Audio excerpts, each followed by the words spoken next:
po 2011. Kaya naman ngayong umaga kasama po natin ang ilan sa mga volunteers mula po sa Philippine Army at syempre yung mga volunteers din mula dito sa kanilang barangay para nga makipagtulungan para siguraduhin na ito nga kanilang lugar ay malinis at dengue-free na nga po mga kapuso. So nakikita nyo naman talagang tulong-tulong po ang lahat para nga siguraduhin na wala na pong madadagdagang biktima ng dengue. Pero para mas maintindihan po natin mga kapuso kung ano nga ba yung tamang paraan para makaiwas sa dengue, kasama po natin ngayong umaga mismo ang Program Manager ng Dengue and Emerging Infectious Disease ng Department of Health na si Dr. Lyndon Lisa. Good morning, sir. Good morning, Monica. Welcome po ulit sa Unang Hirit.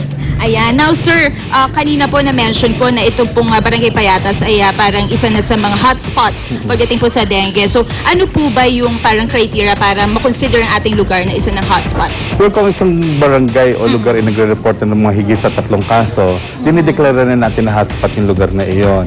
Ang dahilan kasi para kung may mga nais silang gawin na dapat pang ayusin ay para magawa na nila para maging hindi ano yung problema ng dengue. So as low as 3 cases, considered na siya na hotspot. Alright. Now sir, I think ito yung tanong ng karamihan sa ating mga kapuso.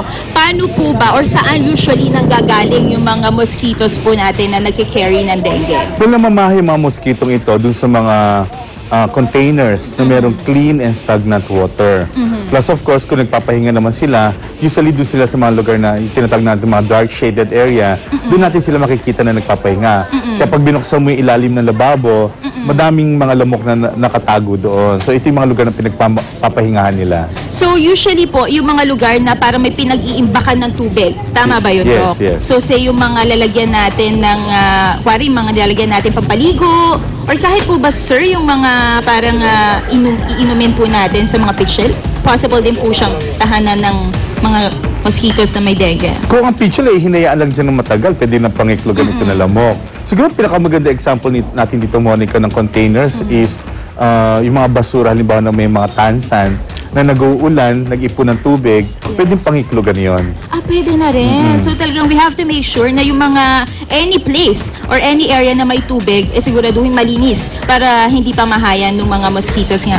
Now sir, ito po bang dengue? Kasi like ako in my case, nagka-dengue na po ako nung bata Pero like matagal na po yun. Is it possible po na magkaroon ulit ako ng dengue? Yes, posible. Kasi meron tayong 4 na klase ng dengue virus.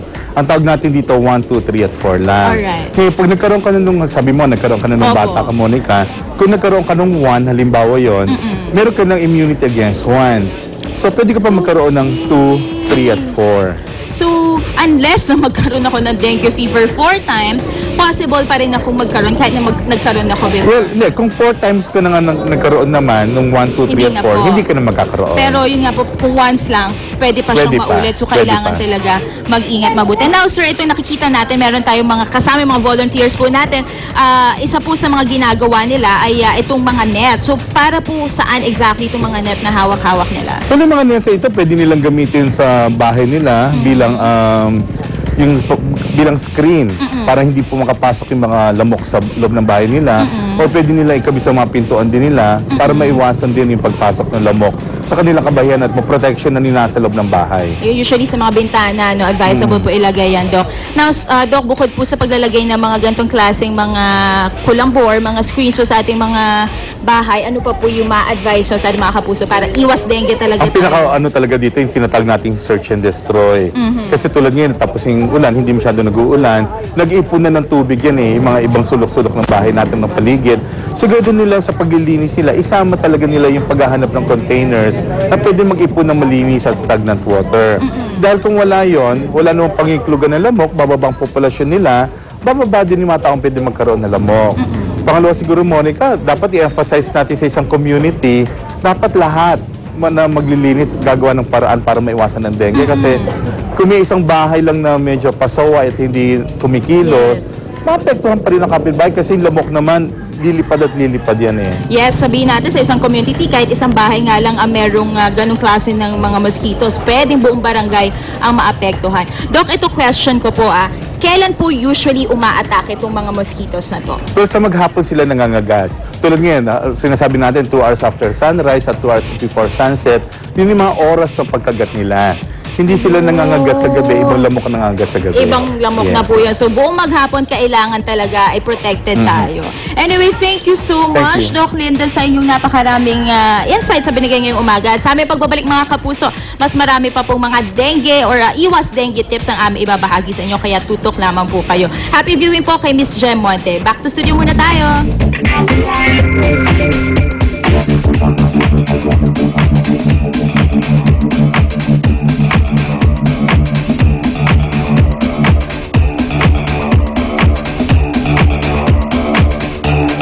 Alright, thank you so much, Monica. Ano yan nakikita ninyo ngayon? Ano yung healthy na dish na yan? Ayan, ituturo sa atin ni Chef Boy Logro, first Filipino executive chef at founder of Chef Logro Institute of Culinary and Kitchen Services. Good morning. Good morning, Susie. Welcome back, Chef Boy. Oh, thank you, thank you. Nice to be back here again. Oo nga, it's always, Ate Su, ano nangyari? Naubos talaga yung sayo. Nahuli ko siya. Kukuha siya ng kanin. Hindi mapigil, hindi mapigilan. Ayan na, nilapit Wala. na. Yan ako, Chef. Nakakatakam kasi ito niluluto natin eh. At Ate Sue, si Ate Susan po ay mahilig po siya sa healthy food at kanina pa niya gusto, which means aprobadong healthy to. Ano nga ba tong dish na to, Chef Boy? Ito po ay napakasimpleng gagawin. Alright. Kahit mga viewers natin, kayang-kaya nilang gagawin. Okay. Kasi kari-kari ito, kari-kari na Kari-kari, di ba mahirap tilapia. Mahirap yun kapag halimbawa may tuwalya ka, yung mga pata, pero hindi natin yun na pwedeng gamitin dahil seafoods tayo ngayon. Kumbaga tilapia lang. Oh, excited na ako, Chef, kasi marami naman sa atin yung mahilig sa tilapia, pero ito tilapia. Oo. kari-kari. Oo, Kasi di ba ititwist sanay tayo natin. pag kare-kare, laman loob eh, di ba? O Oo. kaya pata. Yeah. Ganun, Oo. ano? At ang kagandahan nito, Susan at Susie, Yan, double S. mabuti. Double S. Ang kagandahan dito ay ang ating sauce ay manggagaling sa pumpkin. Oh. Kalabasa. Kalabasa. Ito po yon, yung pinakukuluan ko lang, Okay. tulad nito, pinakukuluan at Alright. ilalagay sa blender. Okay. So lalapot na siya. Instead of atsuete, malagkit, hassle yun eh. So natural Ito, ho itong ano. natural. Natural Kaya food pwedeng color. vegetarian. Ayan, pwede. Oo. Yes, yes. Tatabil ako Okay. ng konti. So, ito po ititimplahan na natin ng salt, konti. Tinimplahan ko na kanina. Pero Mali. Chef, alam mo, maganda rin yung pagkahiwa nung iyong isda. Tilapia, oo. Yun. Tilapia. May art pa rin eh, Oo, no? ang May art. kailangan natin ay hihiwain natin sa gitna, both sides, Okay. tapos wala na yung tinik. So, madali lang ba hilain yung tinik? O may, Medyo mahirap din. hindi naman, hihiwain mo ng kutsilyo, tapos may gunting ka, mas maganda. Tapos Ah. hihilain mo ng gano'n, puputulin sa dulo. Ayun na. Okay, yung ganda niya. Boneless, no? Sa restaurant kasi ganyan ang itsura eh, no? Oo. Para video class naman. Kahit nasa tayo pamilya na mahilig kumain ng Yes. iniwasan yung tinik, kinakailangan ganito. So, lang. Chef, pwede dyan ng grilled, fried, or... Grilled fried, pwede po. Aha, Ilagay yun. natin dito. Ay, tago ko sa likod. Chef Boy. Naalala ko pa ang crispy patay, pero iba nga naman ang tilamsik naman ng isda lang. So, pabayaan mo lang siya dyan habang nagluluto ka naman ng ating kari-kari. Oo. Kari-karing gulay. At ang Kari-karing nanotice gulay, ko, oo. Chef, yung mga ingredients ate, so ang konti lang. Yung hindi kayo mahirapan sa pag-prepare. At yun, at nanotice ko rin na walang tigil din yung pagkain ng dalawa dun sa dulo. Ang sarap, teka! So, garlic, no? Oh. Garlic, tapos sibuyas. Oh, classic Oh. gisa. Okay. Yung mga viewers nga may miss ko nanonood ngayon Ay, ganun ba? Batiin Oo, natin. taga GMA, no? Bro. Oo. Ay, ang bango. Ang bango, di ba? Okay. Ang bango. Ang sarap. So, yan lang po. Napakasimple lang. Wala tayong gagawin kundi isuti lang natin. Dahil yung isda naman ay sagana ng B12. Yes. Oh, ano na maganda sa B12 sa ating katawan, Chef Boy? Oo. Kaya dito Ayos. mga nerves gulay yata nilaga yung na. B12. Oo, nilaga ko ng bahagya para naman sa ganun. Ano pa, nerves, no, Pilar? Para hindi masyadong Labog. Labog. Nilaga ng konti. Okay, okay. Isuti lang natin. Yan. Ang maganda pa sa nilalaga ang gulay, Chef, ano? Yung kulay ang ganda. Yes, opo. Matingkad. So, yan, oh. Pero konting laga lang. Konting tahip. Yan. Blanch lang. Ang ganda. Wow. Yung gulay. Napakasimple lang. Okay? Then, ilalagay natin yung... Kalabasa. Kung wala naman tayong blender, pwede pong mamash mo lang. Mamash mo lang ganun, Yan, oo. ilalagay mo lang. Oo.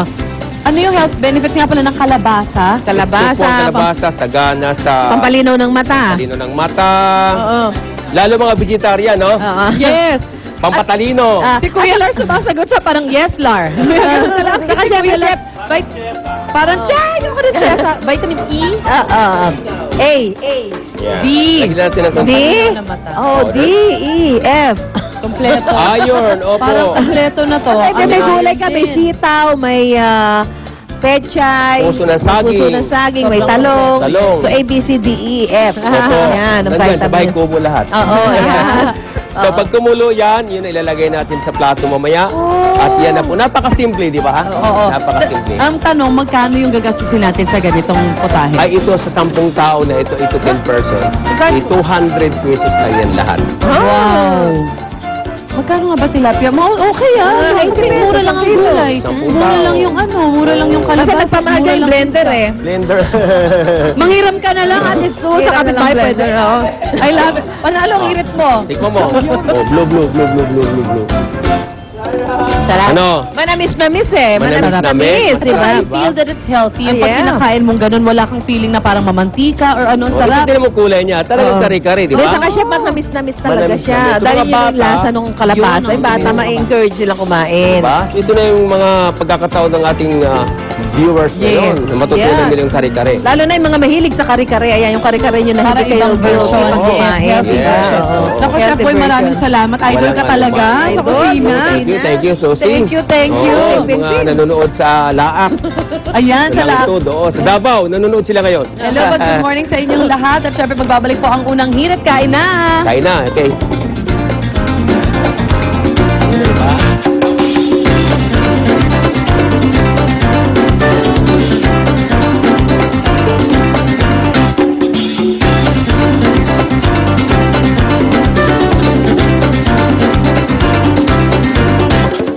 Unang hirit, ang saya-saya. Sa unang hirit, unang hirit. Ang Silver Swan ay saludo sa manlalarong Pinoy.